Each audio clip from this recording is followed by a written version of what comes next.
पति लोक को कैसे जाए, उस परमात्मा से मिलन कैसे हो जाए, तो कहा एक लोटा पानी का प्रभाव, एक लोटा जल का प्रभाव ही बड़ा प्रबल है। उस जल के बल पर अंतिम समय में उस धाम में पहुंच जाते हो जिस धाम की कामना आपको है।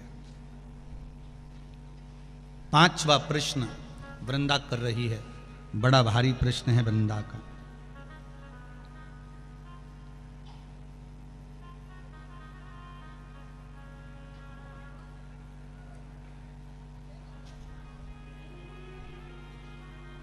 जब मां अपने बेटे को जन्म देती है, बहुत भारी प्रश्न है। खरगोन की इस पावन धरा से जो ये पाठक परिवार द्वारा कथा चल रही है, इस कथा से पूरे विश्व के लोगों को इस प्रश्न के बल पर बल प्राप्त होगा। ये जो 5 प्रश्न हैं, शायद जीवन में कभी श्रवण करने को मिले हो, इसका उत्तर की ना मिला हो, पर हर व्यक्ति के दिल की तमन्ना थी इन 5 प्रश्न को वैष्णव के मुख से सुनना और वैष्णव के लिए कहना। 5वां प्रश्न है, मां जिस बेटे को जन्म देती है, अपने स्तन का दूध पिलाती है, अपने रक्त से सराबोर कर कर गर्भ में रखती है, वो बेटा एक दिन अपनी मां से मुख क्यों मोड़ लेता है? प्रश्न जरा प्रबल है।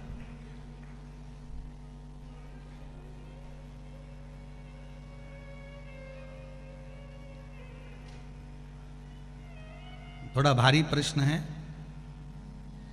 और इसका उत्तर देवाधिदेव महादेव के सिवा कोई नहीं दे सकता, क्योंकि उनके बेटे ने भी मुख मोड़ लिया था। ज्ञात है आपको? जब गणेश जी महाराज प्रथम गिनती में आ गए थे और माता जगत जननी जगदम्बा ने भगवान शिव से कह दिया था, देवाधिदेव महादेव आपने गलती कर दी कि गणेश जी को प्रथम गिनती में कर दिया। तो देवाधिदेव महादेव ने कहा, इसने मेरी परिक्रमा करी, माता पिता की परिक्रमा करी, पृथ्वी की परिक्रमा के बराबर माता पिता की परिक्रमा को बताया, इसलिए मैंने इनको प्रथम गिनती में रख दिया।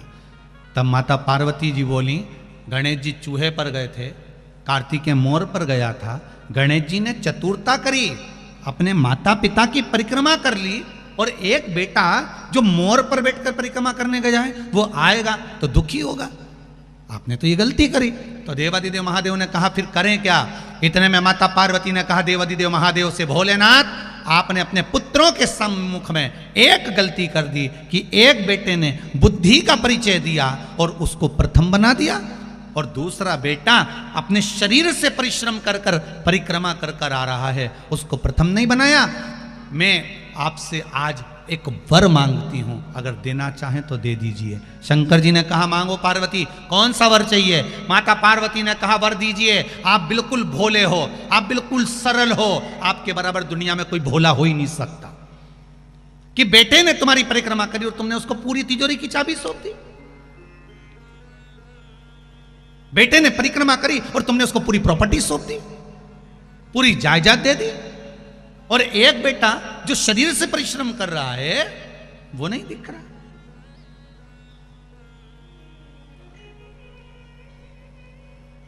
दो बेटे, एक फोन पे लगा रहे, सारा व्यापार फोन पे, हाँ माल भेज देना, हाँ ऐसा कर लेना, ऑफिस में बैठा बैठा लिखा पढ़ी करता रहे, ऑफिस में बैठा बैठा काम करता रहे, और एक बेटा इंदौर जा रहा है, पुणे जा रहा है, मुंबई जा रहा है, यहाँ जा रहा, वहाँ जा रहा, वहाँ पहुँच रहा, वहाँ कर रहा। माता पिता की निगाह में कौन सा बेटा ज़्यादा काम करता दिखेगा? बोल दो रिजी जी।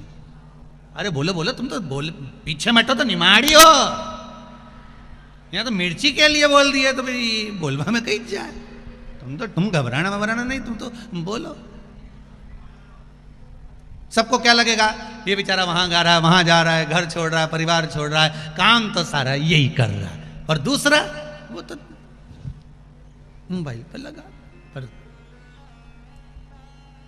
एक अगर मोबाइल पर लगा हुआ है, बैठ कर ऑफिस संभाल रहा है, वो भी अपना बुद्धि का परिश्रम कर रहा है, तो दूसरा भी चल फिर कर परिश्रम कर रहा है। परिश्रम में दोनों कम नहीं है, ये माँ जानती है। इसलिए माता पार्वती ने कहा कि वो शरीर का परिश्रम कर कर आया और इसने बुद्धि का परिश्रम करा, तुमने प्रथम स्थान दे दिया। माता पार्वती जी कहती हैं, भोलेनाथ एक वर दे दीजिए। शंकर जी ने कहा, मांगो क्या चाहिए? बस वर इतना सा दे दीजिए, आज के बाद कभी तुम्हारी परिक्रमा नहीं हो, आज के बाद तुम्हारी कभी पूर्ण परिक्रमा नहीं हो। अगर कोई पूर्ण परिक्रमा करेगा तो उसका करा हुआ सारा पुण्य समाप्त हो जाएगा। शंकर जी ने कहा, तथास्तु। भोलेनाथ बोले, तथास्तु।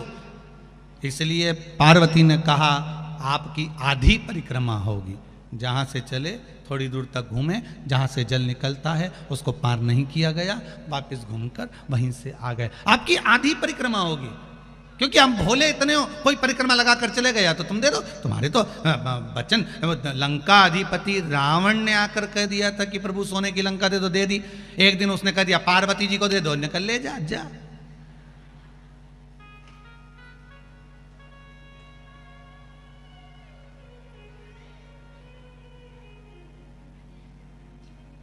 होता है ना।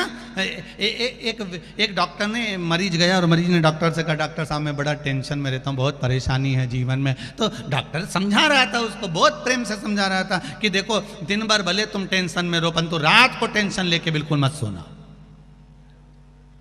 रात को टेंशन लेके बिल्कुल मत सोना। तुमसे निवेदन है, दिन भर कैसे भी रहना, पर रात को टेंशन लेके मत सोना। तो मरीज बोला, फिर वो टेंशन को मायके भेज दूं क्या? मतलब टेंशन कौन थी? टेंशन कौन थी?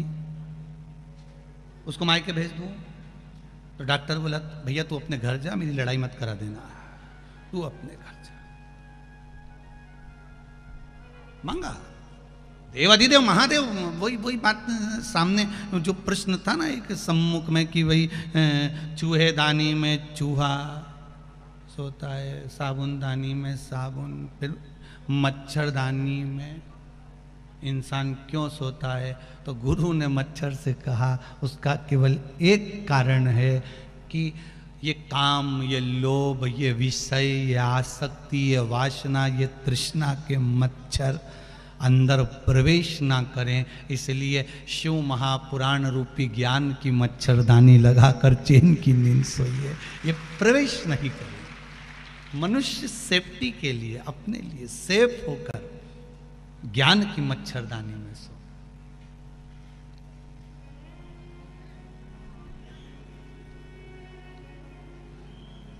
अब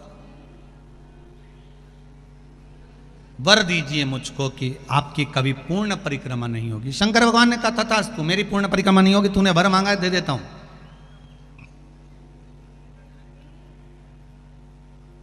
कार्तिकेय जी आए, कहा, पिताजी मैं परिक्रमा कर कर आ गया हूं। पिताजी ने कहा, ठीक है। इतने में गणेश जी बोल दिए, प्रथम गिनती में मैं गिना जाऊंगा, क्योंकि मैंने माता पिता की परिक्रमा करी है। क्रोध आ गया।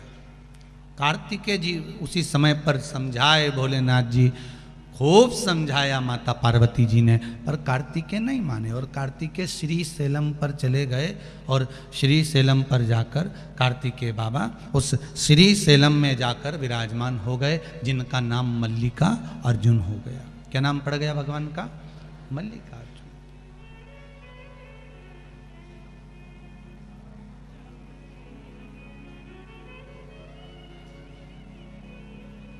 भगवान श्री मल्लिकार्जुन के रूप में विराजमान हो गए। अब देखो, महीने में एक बार माता पार्वती और भगवान शंकर मल्लिकार्जुन भगवान को, भगवान कार्तिकेय को मनाने के लिए पहुंचते हैं। प्रत्येक महीने में भगवान शंकर और पार्वती वहां पहुंचते हैं कार्तिकेय जी को मनाने के लिए, कि कार्तिकेय जी रुष्ट होकर चले गए। वही प्रश्न माता वृंदा कर रही है भोलेनाथ के सामने, भगवान नारायण के सामने। एक परम भगवदीय वैष्णव दूसरे वैष्णव से प्रश्न कर रहा है कि माँ जब बच्चे को जन्म देती है, माँ जब बेटे को जन्म देती है, तो बेटा अपने माता पिता से मुख क्यों मोड़ लेता है? उसका कारण क्या है? क्या कारण?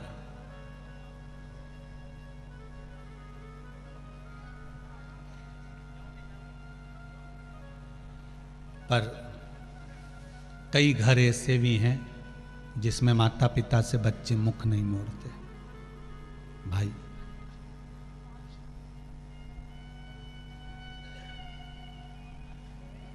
कई घर ऐसे भी हैं, आज भी कई घर ऐसे हैं, घर में एक व्यक्ति बीमार होता है और उसके लिए अगर खिचड़ी बनती है चावल की तो पूरे घर को खिला देते हैं, पूरे घर को। घर में एकादशी का व्रत एक का होता है, साबूदाने की खिचड़ी सब खाते हैं। इसी से नजर आती है कि एकता कितनी अपने घर में हो, इसी से नजर आती है कि व्रत एक का और निपटा सब रहे।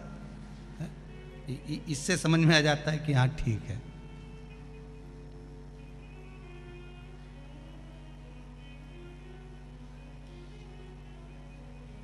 अब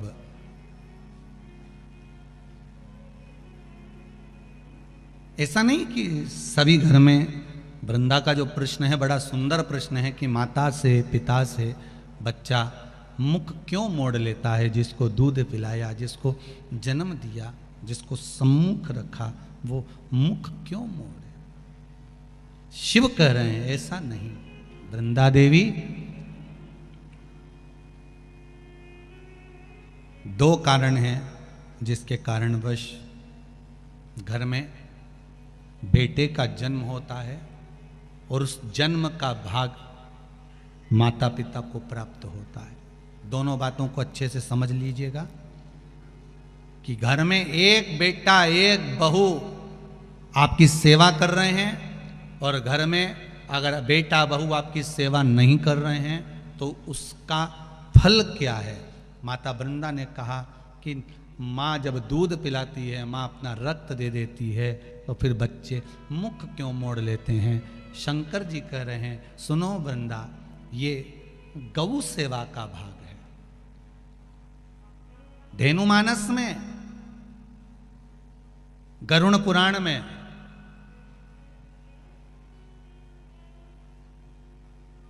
विष्णु संहिता में सुंदर बात कही गई है।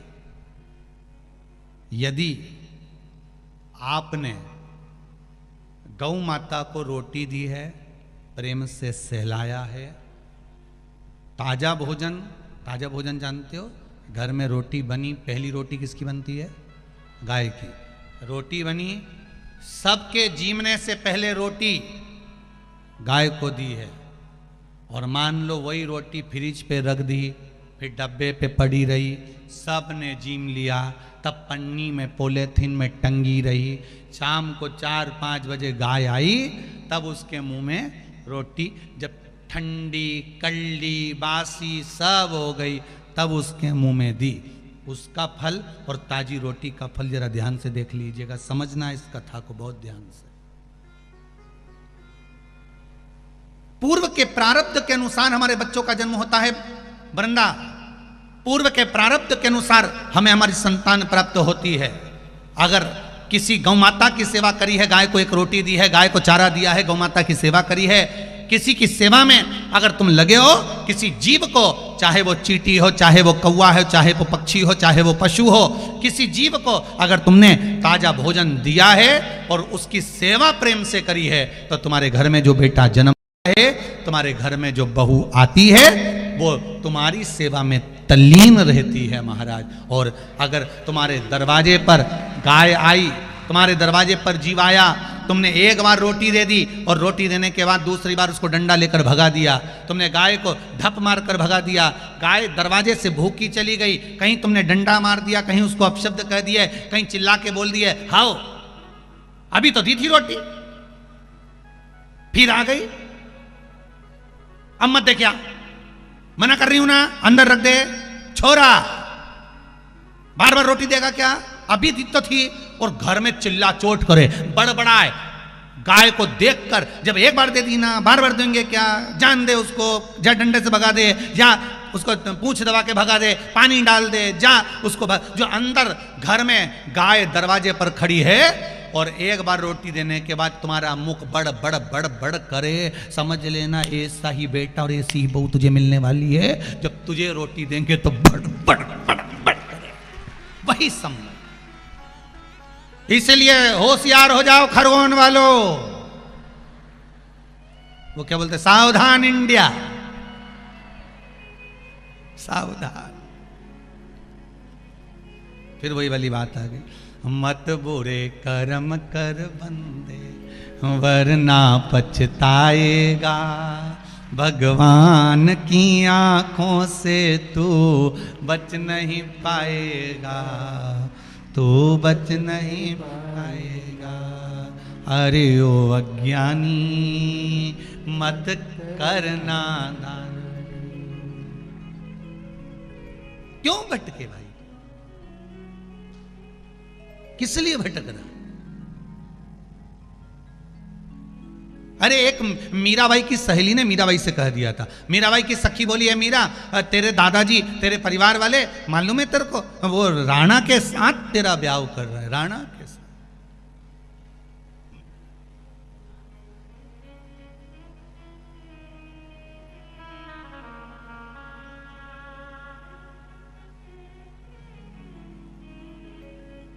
मालूम है तेरे को मीरा?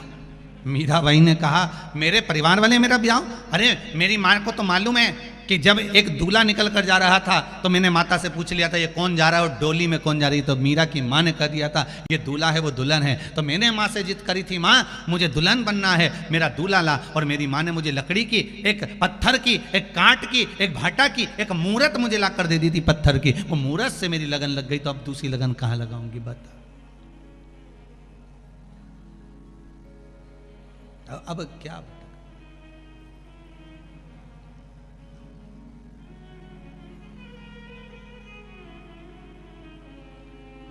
और मीरा जब फिर भगवान को बुलाती, उसकी लगन।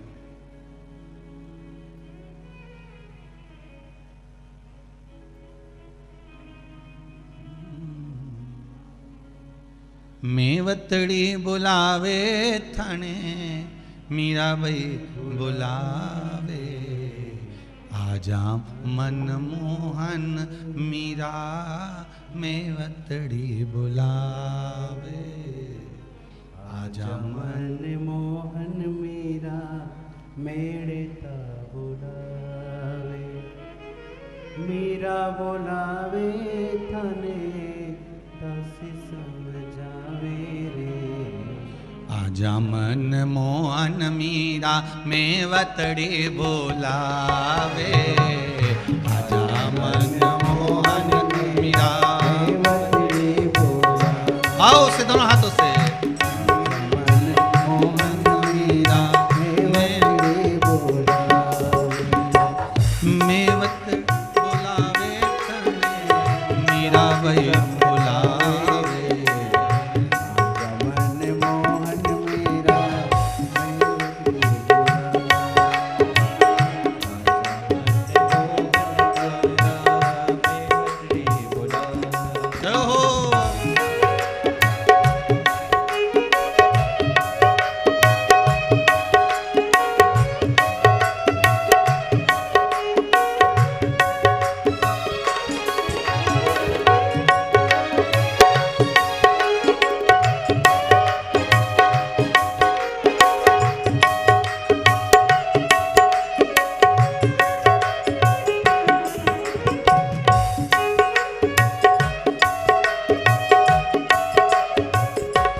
मन मोहन मीरा मेवता बुलावे, आजा मन मोहन मीरा मेड़ता बुलावे, मेड़ता बुलावे हनी दासी समझावे, मेड़ता बुलावे तणे दासी समझावे, आजा मन मोहन मीरा मेड़ता बुलावे, आजा मन मोहन मीरा मेड़ता बुलावे।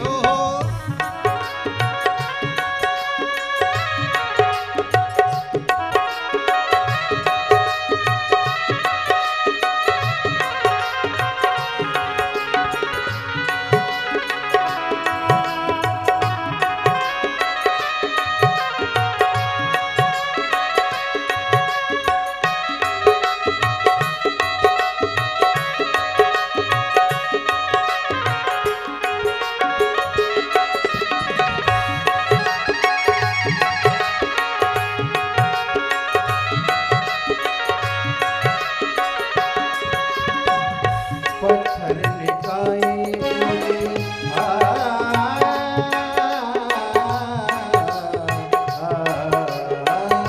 पत्थर निकाये मुझे बोलायो राणा जी, पत्थर निकाये मुझे बोला राणा जी, ठाकुर ने जिमाओ जब बीत साथी जाना जी, ठाकुर ने जिमाओ जब प्रीत साक्षी राणा जी, ठाकुर ने जिमाओ जब बीत साथी जाना जी, ठाकुर ने जिमाओ जब सिद्ध साक्षी राणा जी। छोटे कपट ने बात, वो छोटे कपट ने बोले दाग को लगावे, आजा मन मोहन मीरा मेवती बुलावे, आजा मन मोहन मीरा मेवती बुलावे, मेड़ता बुलावे थाने दासी समझावे, मेड़ता बुलावे तने मीरा समझावे, आजा मन मोहन मीरा मेड़ता बुलावे, आजा मन मोहन मीरा मेड़ता बुलावे, आजा मन मोहन मीरा मेड़ता बुलावे, आजा मन मोहन मीरा मेड़ता बुलावे, आजा मन मोहन मीरा मेड़ता बुलावे। हर हर भाव अगर शुद्ध है तो जैसे पत्थर की मूरत में से मीरा भगवान को प्रकट कर लेती है, उसी तरह शिव महापुराण की कथा कर रही है, आपके द्वारा किया गया सत्कर्म, आपके द्वारा किया गया सुंदर भाव आपके घर में संतान के रूप में वो प्रकट होकर आ जाती है। सबको समझ में आया ना? पांचवें प्रश्न का फल, बेटा बहू मुख क्यों मोड़ लेते हैं? बेटा बहू मुख क्यों मोड़ लेते हैं? कारण क्या है? उस कारण को हमें समझना, उस कारण को हमें जानना। कारण क्या हो सकता?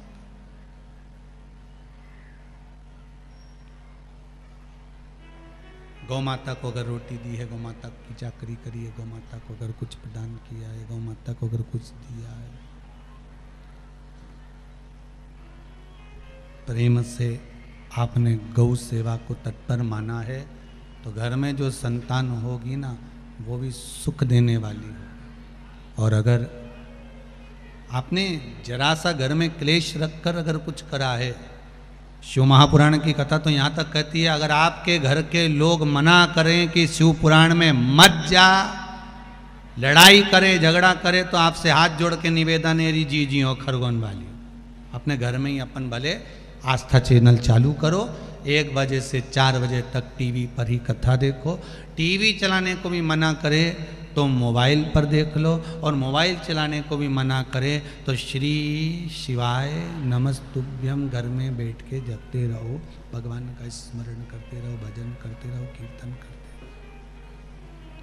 बहुत है, इतना ही भजन।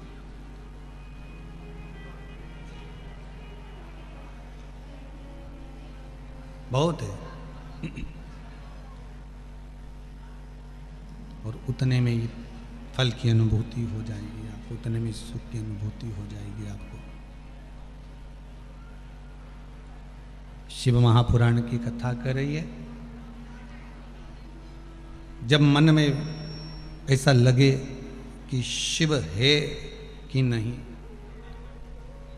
कई लोगों के मन में एक प्रश्न खड़ा हो जाता है कि हम शंकर भगवान को जो जल चढ़ा रहे हैं वो भगवान वो गढ़दानी त्रिकालदर्शी कैलाशी शिव उसको प्राप्त कर रहा है कि नहीं कर रहा। हम जो दीप लगाते हैं मंदिर में, भगवान उसको प्राप्त कर रहे हैं कि नहीं कर रहे। आपका काम है भगवान के चरणों तक पहुंचना, आपका काम है भगवान के चरणारविंद तक कोई बेलपत्र हो, जल हो, धतूरा हो, दूब हो, दूध हो, शिव जी तक पहुंचाना। उसके बाद शिव उसे स्वीकार कर रहे हैं नहीं कर रहे हैं, ये शंकर जी। तेरे मंदिर में आना मेरा काम है और मेरी बिगड़ी बनाना तेरा काम। ब्रह्मा जी के मन में भी संशय उत्पन्न हो गया था। ब्रह्मदेव ने स्वयं भगवान विष्णु से कह दिया था कि नारायण आपके पिता कौन है, तब भगवान विष्णु के मुख से निकल गया था कि शिव मेरे पिता। परीक्षा करना चाहिए शिव कौन, कौन शिव, कौन शंकर। तब ब्रह्मा और विष्णु ने मिलकर एक पर्वत को घुमाना प्रारंभ करा, और उस पर्वत को घुमाने से एक शिवलिंग की आकृति प्रकट हो गई। उस शिवलिंग को भगवान विष्णु ने हाथ जोड़ लिए। सबसे पहला पार्थिव शिवलिंग का निर्माण, सबसे पहला जो शिवलिंग का निर्माण हुआ था, जो अग्नि के खंभ से शिवलिंग निर्मित हुआ था, वो भगवान ब्रह्मदेव और भगवान विष्णु की साक्षी में प्रकट हुआ था। अब उसमें भी संशय था, बहुत था।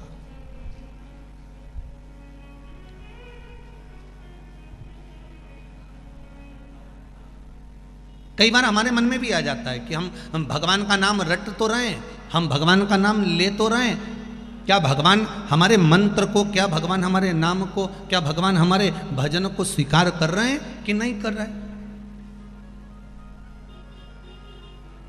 किसी किसान से जाकर पूछना, अगर वो बीज बो देता है और वो बीज नहीं लगता, पहले नहीं लगा परंतु बाद में कभी पानी पड़ गया, बाद में कुछ उसको खाद मिल गई, तो जो बीज बेकार था, जो बीज उगने वाला नहीं था, जब दूसरी फसल लेने जाते हो, जैसे तुमने सोयाबीन का बीज बोया, उसके बाद तुमने जो गेहूं का बीज बोया बाद में, तो सोयाबीन का जो बीज वहाँ पड़ा रह गया, जिसकी कोई मात्रा ही नहीं थी, वो कभी लगा ही नहीं था, वो पहले से पड़ा हुआ था। फिर भी अगर उसको पानी मिल गया, उसको थोड़ी सी खाद मिल गई, उसको अच्छा कुछ भाव मिल गया, तो फिर वो बीज भी गेहूं के साथ में अंकुरित हो ही जाता है। उसी तरह हम जो भजन करते हैं, हमने तो भजन कर लिया, हमने तो शिव नाम ले लिया, हमने तो मंत्र का उच्चारण कर लिया, अब वो बीज हमने जो बोया है, हमने जो मंत्र जपा है, हमने जो नाम जाप लिया है, वो कभी ना कभी अंकुरित जरूर होगा और शंकर उसका फल जरूर प्रदान करेगा। हम जो ले रहे हैं उसका फल हमें प्राप्त होगा।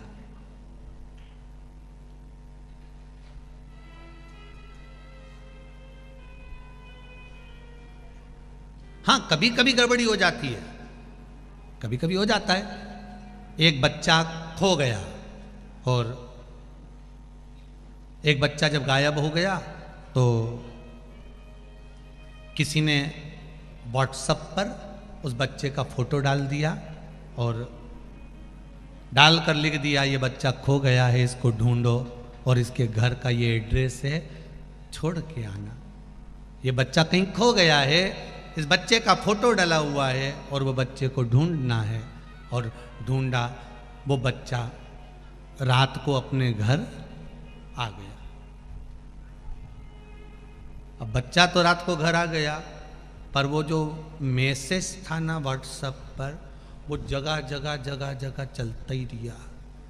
1 साल तक वो मैसेज घूमता रहा, और वो छोरा जब जब कहीं बाजार में जाए लोग उसे पकड़ के फिर घर छोड़ आए।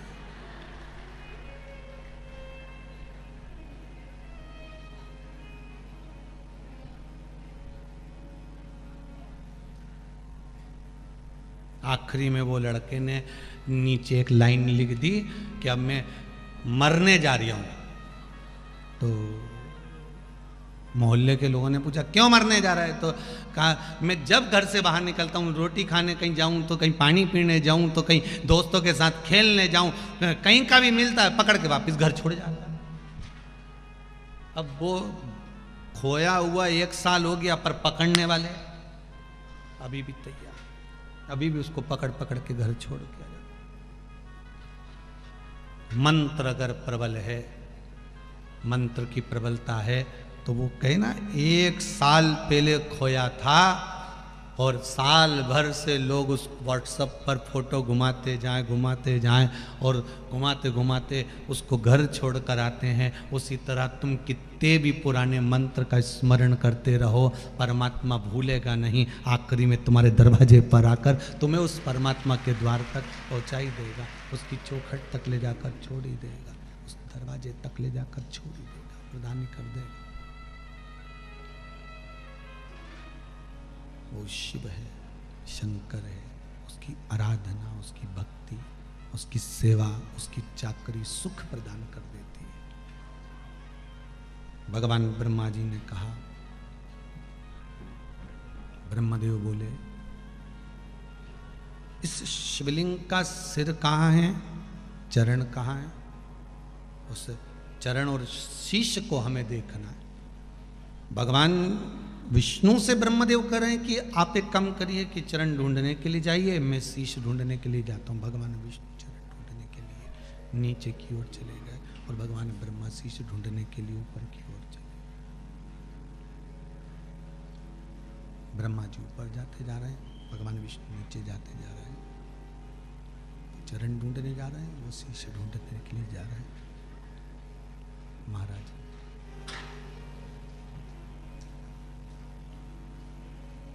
ब्रह्मा चढ़ते गए चढ़ते गए चढ़ते गए चढ़ते गए, और जब चढ़ते चढ़ते भी ब्रह्मा जी को भगवान शंकर का शीश नहीं मिला, भगवान शिव का शीश प्राप्त नहीं हुआ।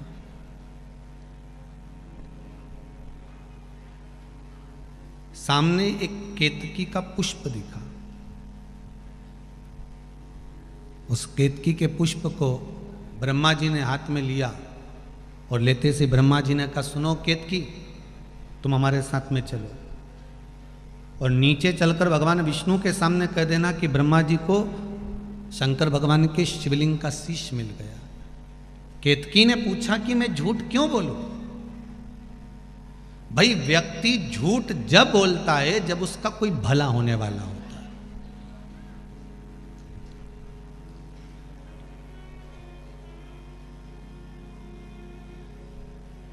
उसके जीवन में कुछ अच्छा होने वाला होगा, भला होने वाला होगा, तो व्यक्ति झूठ बोलेगा। तो केतकी ने पूछा कि मैं झूठ बोलूंगा तो मेरा भला क्या होगा? तो ब्रह्मा जी ने कहा, मैं सारे 33 कोटि देवताओं पर तुझे चढ़ाकर रखूंगा, सारे देवताओं पे तू चढ़ेगा। सामने से गौ माता निकल कर आ रही थी, गाय को भी ब्रह्मा जी ने रोक लिया, तुम हमारे साथ चलो। नीचे चलकर भगवान विष्णु के सामने कह देना कि ब्रह्मा जी को भगवान शंकर का सिर मिल गया है। तो गौ माता ने पूछा कि मैं झूठ क्यों बोलूं? ब्रह्मा जी ने कहा, सबसे पहली रोटी जो बनेगी वो गाय तुझे दी जाएगी। एक रोटी के चक्कर में गौ माता ने झूठ बोल दिया, और आज भी एक रोटी के चक्कर में मनुष्य अपनी दुकान पर बैठकर जीवन भर झूठ ही बोलता रहता है, केवल एक रोटी के चक्कर में। कभी कभी आप भी अपने अपने पतियों से पूछ सकती हो, इतना किसके लिए कमा रहे हो? 2 रोटी चैन की नहीं खा पा रहे, किसके लिए? हम कई बार कथा